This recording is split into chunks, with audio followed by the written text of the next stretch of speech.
فہد کے گھر والوں کا اصرار تھا کہ شادی سادگی سے ہو اور اس پر کسی کو اعتراض نہیں ہوا تھا۔ امامہ خود بھی شادی سادگی سے کرنا چاہتی تھی، مگر وہ یہ نہیں جانتی تھی کہ فہد کے گھر والوں کا سادگی پر اصرار دراصل کچھ اور وجوہات کی بنا پر تھا۔ اس کا نکاح مہندی والی شام کو ہونا تھا، مگر اس شام کو سحر کے قریب فہد کے گھر والوں کی طرف سے یہ اطلاع دی گئی کہ نکاح اگلے دن یعنی شادی والے دن ہی ہوگا۔ تب تک اسے یا سعیدہ اماں کو کوئی اندازہ نہیں ہوا تھا کہ فہد کے گھر میں کوئی مسئلہ تھا۔ مہندی کی ویسے بھی کوئی لمبی چوڑی تقریب نہیں تھی، صرف سعیدہ اماں کے بہت قریبی لوگ تھے یا پھر نزدیکی ہمسائے۔ نکاح کی تقریب کے لیے جس کھانے کا اہتمام کیا گیا تھا وہ ان لوگوں کو سرو کر دیا گیا۔ شادی کی تقریب بھی سادگی سے گھر پر ہی ہوئی تھی۔ 4 بجے بارات کو آنا تھا اور 6 بجے رخصتی ہونی تھی، لیکن بارات آنے سے 1 گھنٹہ پہلے فہد کے گھر والوں نے سعیدہ اماں کو فہد کی روپوشی کے بارے میں اطلاع دیتے ہوئے اس رشتے سے معذرت کر لی۔ لیکن بارات آنے سے 1 گھنٹہ پہلے فہد کے گھر والوں نے سعیدہ اماں کو فہد کی روپوشی کے بارے میں اطلاع دیتے ہوئے اس رشتے سے معذرت کر لی۔ امامہ کو شام 4 بجے تک اس سارے معاملے کے بارے میں کچھ نہیں پتہ تھا۔ فہد کے گھر سے عروسی لباس پہلے بھجوا دیا گیا تھا اور وہ اس وقت وہ لباس پہنے تقریباً تیار تھی جب مریم اس کے کمرے میں آئی۔ اس کا چہرہ ستا ہوا تھا۔ اس نے امامہ کو کپڑے تبدیل کرنے کے لیے کہا۔ اس نے امامہ کو فوری طور پر یہ نہیں بتایا تھا کہ فہد کے گھر والے انکار کر کے جا چکے تھے۔ اس نے امامہ سے صرف یہی کہا تھا کہ فہد کے گھر والوں نے شادی کینسل کر دی ہے، اس کے گھر میں کسی قریبی عزیز کا انتقال ہو گیا ہے۔ وہ یہ بات بتا کر بہت افراتفری میں کمرے سے باہر نکل گئی۔ امامہ نے کپڑے تبدیل کر لیے، لیکن اس وقت اس کی چھٹی حس نے اسے اس پریشانی سے آگاہ کرنا شروع کر دیا تھا۔ اسے مریم کی بات پر یقین نہیں آیا تھا۔ کپڑے تبدیل کر کے وہ اپنے کمرے سے باہر نکل آئی اور باہر موجود لوگوں کے تاثرات نے اس کے تمام شبہات کی تصدیق کر دی تھی۔ وہ سعیدہ اماں کے کمرے میں چلی گئی۔ وہاں بہت سے لوگ جمع تھے: کلثوم آنٹی، میمونہ، نور العین آپا، ہمسائے میں رہنے والی چند عورتیں اور مریم اور سعیدہ اماں۔ مریم سعیدہ اماں کو پانی پلا رہی تھی۔ وہ بہت نڈھال نظر آ رہی تھی۔ ایک لمحے کے لیے اس کے دل کی دھڑکن رکی۔ انہیں کیا ہوا؟ اس کے اندر داخل ہوتے ہی سب کی نظریں اس پر پڑیں۔ میمونہ آپا اس کی طرف تیزی سے بڑھیں۔ آمنہ، تم باہر جاؤ۔ انہوں نے اسے ساتھ لے جانے کی کوشش کی۔ اماں کو کیا ہوا ہے؟ وہ ان کی طرف بڑھ گئی۔ کلثوم آنٹی نے کمرے میں موجود لوگوں کو باہر نکالنا شروع کر دیا۔ وہ سعیدہ اماں کے پاس آ کر بیٹھ گئی۔ انہیں کیا ہوا ہے؟ اس نے بےتابی سے مریم سے پوچھا۔ اس نے جواب نہیں دیا۔ سعیدہ اماں کا چہرہ آنسوؤں سے بھیگا ہوا تھا۔ وہ امامہ کو دیکھ رہی تھی، مگر اسے یوں لگا جیسے وہ اس وقت اسے نہیں دیکھ پا رہی۔ گلاس ہاتھ سے ہٹاتے ہوئے انہوں نے اسے ساتھ لگا کر رونا شروع کر دیا۔ کمرہ خالی ہو چکا تھا، صرف ڈاکٹر سبت علی کی فیملی وہاں تھی۔ کیا ہوا ہے اماں، مجھے بتائیں۔ امامہ نے انہیں نرمی سے خود سے الگ کرتے ہوئے کہا۔ فہد نے اپنے گھر والوں کو بتائے بغیر گھر سے باہر جا کر کسی اور سے شادی کر لی ہے، مریم نے مدھم آواز میں کہا۔ وہ لوگ کچھ دیر پہلے معذرت کرنے آئے تھے، وہ لوگ یہ رشتہ ختم کر گئے ہیں۔ چند منٹ تک وہ بالکل ساکت رہی تھی، خون کی گردش، دل کی دھڑکن، چلتی ہوئی سانس۔ چند سیکنڈ سب کچھ جیسے رک گیا تھا۔ کیا میرے ساتھ یہ بھی ہونا تھا؟ اس نے بے اختیار سوچا۔ کوئی بات نہیں اماں، آپ کیوں رو رہی ہیں؟ اس نے بڑی سہولت سے سعیدہ اماں کے آنسو صاف کیے۔ سب کچھ ایک بار پھر بحال ہو گیا تھا، سوائے اس کی رنگت کے۔ وہ فق تھی۔ آپ پریشان نہ ہوں۔ سعیدہ اماں کو اس کی باتوں پر اور رونا آیا۔ یہ سب میری وجہ سے ہوا ہے۔ امامہ نے انہیں بات مکمل نہیں کرنے دی۔ اماں چھوڑیں نا، کوئی بات نہیں، آپ پریشان نہ ہوں، آپ لیٹ جائیں، کچھ دیر آرام کر لیں۔ وہ انہیں پرسکون کرنے کی کوشش کر رہی تھی۔ میں تمہارے دل کی حالت سمجھ سکتی ہوں۔ میں تمہارے غم کو جانتی ہوں آمنہ، میری بچی مجھے معاف کر دو، یہ سب میری وجہ سے ہوا ہے۔ انہیں تسلی نہیں ہو پا رہی تھی۔ مجھے کوئی غم نہیں ہے اماں، کوئی تکلیف نہیں ہے، میں بالکل ٹھیک ہوں، اس نے مسکراتے ہوئے سعیدہ اماں سے کہا۔ سعیدہ اماں یکدم روتے ہوئے اٹھ کر باہر نکل گئیں۔ امامہ کسی سے کچھ بات کہے بغیر ایک بار پھر اپنے کمرے میں چلی آئی۔ اس کے بیڈ پر تمام چیزیں اسی طرح پڑی ہوئی تھیں۔ اس نے انہیں سمیٹنا شروع کر دیا۔ اس کی جگہ کوئی اور لڑکی ہوتی تو اس وقت وہاں بیٹھی رو رہی ہوتی، مگر وہ غیر معمولی طور پر پرسکون تھی۔ اگر میں جلال کے نہ ملنے پر صبر کر سکتی ہوں تو یہ تو پھر ایک ایسا شخص تھا جس کے ساتھ میری کوئی جذباتی وابستگی نہیں تھی۔ اس نے اپنے عروسی لباس کو تہہ کرتے ہوئے سوچا، زیادہ سے زیادہ کیا ہوگا، یہاں بھی لوگوں کی نظریں چرا کر اور سر جھکا کر چلنا پڑے گا، کچھ باتیں اور بے عزتی برداشت کرنی پڑے گی، تو پھر کیا ہوا، اس میں میرے لیے نیا کیا ہے۔ مریم کمرے میں داخل ہوئی اور اس کے ساتھ چیزیں سمیٹنے لگی۔ ابو کو فون کر دیا ہے، اس نے امامہ کو بتایا۔ وہ پہلی بار کچھ جھنجھلائی۔ کیوں خواہ تم لوگ انہیں تنگ کر رہے ہو، انہیں وہاں سکون سے رہنے دو، اتنا بڑا حادثہ ہو گیا ہے اور تم۔ اس نے مریم کی بات کاٹ دی۔ مریم، میری زندگی میں اس سے بڑے حادثے ہو چکے ہیں، یہ کیا معنی رکھتا ہے، مجھے تکلیف سہنے کی عادت ہو چکی ہے، تم سعیدہ اماں کو تسلی دو، مجھے کچھ نہیں ہوا، میں بالکل ٹھیک ہوں، اور ابو کو بھی خواہ تنگ نہ کرو، وہ وہاں پریشان ہوں گے۔ مریم کو چیزیں سمیٹتے ہوئے وہ اب نارمل لگی۔ اس سے پہلے کہ وہ کچھ اور کہتی، کلثوم آنٹی سعیدہ اماں کے ساتھ یکدم اندر آ گئیں۔ امامہ کو ان دونوں کے چہرے بہت عجیب لگے۔ کچھ دیر پہلے کے برعکس وہ دونوں بے حد خوش نظر آ رہی تھیں۔ اس کے کسی سوال سے پہلے کلثوم آنٹی نے اسے سالار کے بارے میں بتانا شروع کر دیا۔ وہ دم بخود ان کی باتیں سن رہی تھی۔ اگر تمہیں اعتراض نہ ہو تو تمہارا نکاح اس سے کر دیا جائے، آنٹی نے اس سے پوچھا۔ سبت علی اسے بہت اچھی طرح جانتے تھے، وہ بہت اچھا لڑکا ہے۔ وہ اسے تسلی دینے کی کوشش کر رہی تھی۔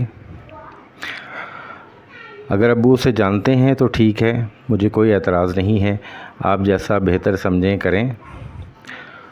اس کا ایک دوست تم سے کچھ باتیں کرنا چاہتا ہے۔ وہ اس مطالبے پر کچھ حیران ہوئی تھی، مگر اس نے فرقان سے ملنے سے انکار نہیں کیا تھا۔ میرے دوست نے 8-9 سال پہلے ایک لڑکی سے نکاح کیا تھا اپنی پسند سے۔ وہ چپ چاپ فرقان کو دیکھتی رہی۔ وہ آپ سے شادی پر تیار ہے، مگر وہ اس لڑکی کو طلاق دینا نہیں چاہتا۔ کچھ وجوہات کی بنا پر وہ لڑکی اس کے ساتھ نہیں رہی، لیکن وہ اب بھی اسے اپنے گھر میں رکھنا چاہتا ہے۔ اس نے مجھ سے کہا کہ میں آپ کو یہ سب کچھ بتا دوں۔ اگر آپ کو اس پر کوئی اعتراض نہ ہو تو اس بات کو یہیں ختم کر دیں گے،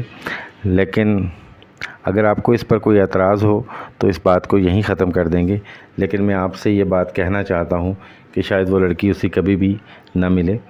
8-9 سال سے اس کا میرے دوست کے ساتھ کوئی رابطہ نہیں ہے۔ یہ ایک موہوم سی امید ہے جس پر وہ اس کا انتظار کر رہا ہے۔ ڈاکٹر سبت علی آپ کو اپنی بیٹی سمجھتے ہیں، اس حوالے سے آپ میری بہن کی طرح ہیں۔ اس وقت اس صورتحال سے نکلنے کے لیے یہی بہتر ہے کہ آپ اس سے شادی کر لیں۔ وہ لڑکی اسے کبھی بھی نہیں ملے گی، کیونکہ نہ تو وہ اسے پسند کرتی ہے، نہ ہی آج تک اس نے اس سے کوئی رابطہ کرنے کی کوشش کی ہے، اور پھر اتنا لمبا عرصہ گزر چکا ہے۔ وہ اس کا چہرہ دیکھتی رہی۔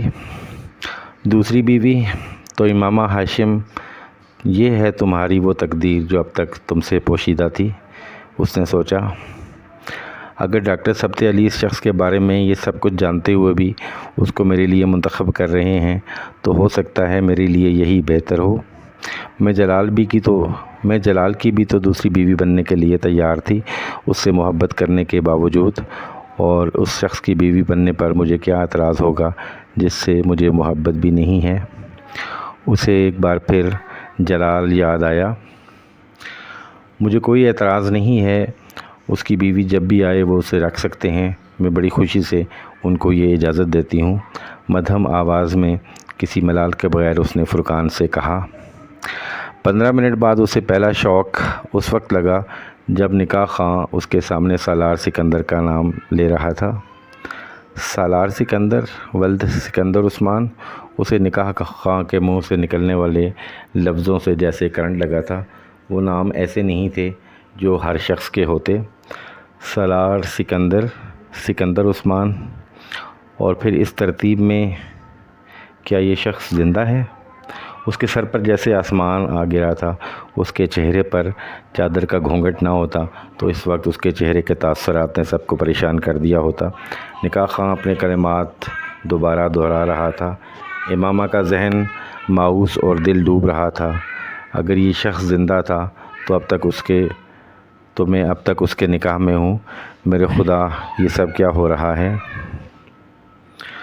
ڈاکٹر سبت علی اسے کیسے جانتے ہیں؟ اور اس کے ذہن میں ایک فشار برپا تھا۔ آمنہ بیٹا ہاں کہو۔ سیدہ اماں نے اس کے کندھے پر اپنا ہاتھ رکھا۔ سالار سکندر جیسے شخص کے لیے ہاں۔ اس کا دل کسی نے اپنی مٹھی میں لے کر بھینچا۔ وہ ہاں کے علاوہ اس وقت کچھ اور کہہ ہی نہ سکتی تھی۔ خوف اور شوق کے عالم میں اس نے کاغذات پر دستخط کیے تھے۔ کاش کوئی معجزہ ہو، یہ وہ سالار سکندر نہ ہو، یہ سب ایک اتفاق ہو، یہ سب ایک اتفاق ہو۔ اس نے اللہ سے دعا کی تھی۔ ان سب لوگوں کے کمرے سے جانے کے بعد مریم نے اس کے چہرے سے چادر ہٹا دی۔ اس کے چہرے کا رنگ بالکل سفید ہو چکا تھا۔ کیا ہوا؟ مریم کی تشویش میں اضافہ ہو گیا۔ وہ سمجھ نہیں سکی وہ اس سے کیا کہہ رہی تھی۔ اس کا ذہن کہیں اور تھا۔ Maryam, just do me a favour. اس نے مریم کا ہاتھ پکڑ لیا۔ میں نے نکاح کر لیا ہے مگر میں آج رخصتی نہیں چاہتی۔ تم سیدہ اماں سے کہو میں ابھی رخصتی نہیں چاہتی۔ اس کے لہجے میں کچھ نہ کچھ ایسا ضرور تھا کہ مریم اٹھ کر باہر نکل گئی اور بہت جلدی واپس آ گئی۔ امامہ، رخصتی نہیں ہو رہی ہے۔ سالار بھی رخصتی نہیں چاہتا۔ امامہ کے ہاتھوں کی کپکپاہٹ کچھ کم ہو گئی۔ ابو کا فون آنے والا ہے تمہارے لیے، وہ تم سے کچھ بات کرنا چاہتے ہیں۔ اس نے امامہ کو مزید اطلاع دی۔ وہ فون سننے کے لیے دوسرے کمرے میں آ گئی۔ انہوں نے کچھ دیر بعد اسے فون کیا۔ وہ اسے مبارکباد دے رہے تھے۔ امامہ کا دل رونے کو چاہا۔ سالار بہت اچھا انسان ہے، وہ کہہ رہے تھے۔ میری خواہش تھی کہ آپ کی شادی اسی سے ہو مگر چونکہ آپ سیدہ آپا کے پاس رہ رہی تھیں اس لیے میں نے ان کی خواہش اور انتخاب کو مقدم سمجھا۔ وہ سانس لینے کے قابل نہیں رہی تھی۔ مجھے یہ علم نہیں تھا کہ سالار نے اس سے پہلے کبھی شادی کی تھی مگر تھوڑی دیر پہلے فرقان نے مجھے اس کے بارے میں بتایا ہے۔ وہ صرف ضرورتاً کیا جانے والا کوئی نکاح تھا۔ فرقان نے مجھے تفصیل نہیں بتائی اور میں سمجھتا ہوں کہ اس کی ضرورت بھی نہیں ہے۔ میرے جاننے والوں میں سالار سے اچھا کوئی اور شخص ہوتا تو میں اس کے نکاح کے بارے میں جان لینے کے بعد آپ کی شادی سالار سے کرنے کی بجائے کہیں اور کر دیتا، لیکن میرے ذہن میں سالار کے علاوہ کوئی آیا ہی نہیں۔ آپ خاموش کیوں ہیں آمنہ؟ انہیں بات کرتے کرتے اس کا خیال آیا۔ ابو آپ واپس کب آئیں گے؟ میں ایک ہفتے بعد آ رہا ہوں، ڈاکٹر سبت علی نے کہا۔ مجھے آپ سے بہت ساری باتیں کرنی ہیں اور مجھے آپ کو بہت کچھ بتانا ہے۔ آپ خوش نہیں ہیں؟ ڈاکٹر سبت علی کو اس کے لہجے نے پریشان کیا۔ آپ پاکستان آ جائیں اور پھر میں آپ سے بات کروں گی، اس نے حتمی لہجے میں کہا۔ وہ رات کو سونے سے پہلے وضو کے لیے باتھ روم میں گئی۔ وضو کر کے واپس آتے ہوئے اپنے کمرے میں جانے کی بجائے وہ صحن میں برآمدے کی سیڑھیوں میں بیٹھ گئی۔ گھر میں اس وقت کوئی مہمان نہیں تھا۔ وہ اور سیدہ اماں ہمیشہ کی طرح تنہا تھے۔ سیدہ اماں تھکاوٹ کی وجہ سے بہت جلد سو گئی تھیں۔ وہ ملازمہ کے ساتھ گھر میں موجود کام نپٹاتی رہی۔ 10:30 بجے کے قریب ملازمہ بھی اپنا کام ختم کر کے سونے کے لیے چلی گئی۔ وہ شادی کے کاموں کی وجہ سے پچھلے کچھ دنوں سے وہیں رہ رہی تھی۔ امامہ کچن اور کمرے کے بہت سے چھوٹے چھوٹے کام نپٹاتی رہی۔ وہ جس وقت ان سب کاموں سے فارغ ہوئی اس وقت رات کے 12:30 بج رہے تھے۔ وہ بہت تھک چکی تھی مگر سونے سے پہلے وضو کرنے کے بعد صحن سے گزرتے ہوئے یکدم ہی اس کا دل اپنے کمرے میں جانے کو نہیں چاہا۔ وہ وہیں برآمدے میں بیٹھ گئی۔ صحن میں چلنے والی صحن میں جلنے والی روشنیوں میں اس نے اپنے ہاتھ اور کلائیوں پر لگی ہوئی مہندی کو دیکھا۔ مہندی بہت اچھی رچی تھی۔ اس کے ہاتھ کونیوں تک سرخ بیل بوٹوں سے بھرے ہوئے تھے۔ اس نے کل بہت سالوں کے بعد پہلی بار بڑے شوق سے مہندی لگوائی تھی۔ اسے مہندی بہت پسند تھی۔ تہواروں کے علاوہ بھی وہ اکثر اپنے ہاتھوں پر مہندی لگایا کرتی تھی، مگر 8.5 سال پہلے اپنے گھر سے نکل آنے کے بعد اس نے کبھی مہندی نہیں لگائی تھی۔ غیر محسوس طور پر ان تمام چیزوں سے اس کی دلچسپی ختم ہو گئی تھی، مگر 8.5 سال کے بعد پہلی بار اس نے بڑے شوق سے اپنے ہاتھوں پر نقش و نگار بنوائے تھے، نہ صرف ہاتھوں پر بلکہ پیروں پر بھی۔ وہ اپنے پیروں کو دیکھنے لگی۔ شال کو اپنے گرد لپیٹتے ہوئے اس نے اپنے ہاتھوں اور بازوؤں کو اس کے نیچے چھپا لیا۔ اسجد سے جلال، جلال سے فہد اور فہد سے سالار۔ ایک شخص کو میں نے رد کیا، 2 نے مجھے رد کیا، اور چوتھا شخص جو میری زندگی میں شامل ہوا وہ سب سے بدترین ہے، سالار سکندر۔ اس کے اندر دھواں سا بھر گیا۔ وہ اپنے اسی اولیا کے ساتھ اس کے سامنے تھا، کھلا گریبان، گلے میں لٹکتی زنجیر، ہیئر بینڈ میں بندھے بال، چبھتی ہوئی تضحیک آمیز نظریں، دائیں گال پر مذاق اڑاتی مسکراہٹ کے ساتھ پڑنے والا ڈمپل، کلائیوں میں لٹکتے بینڈز اور بریسلٹ، عورتوں کی تصویروں والی تنگ جینس۔ وہ جیسے اس کی زندگی کے سب سے خوبصورت خواب کے سب سے بھیانک تعبیر بن کر سامنے آیا تھا۔ اس کے دل میں سالار سکندر کے لیے ذرا برابر عزت نہیں تھی۔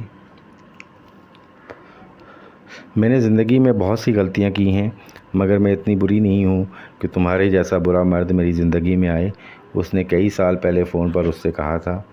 شاید اسی لیے جلال نے بھی تم سے شادی نہیں کی، کیونکہ نیک مردوں کے لیے نیک عورتیں ہوتی ہیں، تمہاری جیسی نہیں۔ شاید اسی لیے جلال نے بھی تم سے شادی نہیں کی، کیونکہ نیک مردوں کے لیے نیک عورتیں ہوتی ہیں، تمہاری جیسی نہیں، سالار نے جواباً کہا تھا۔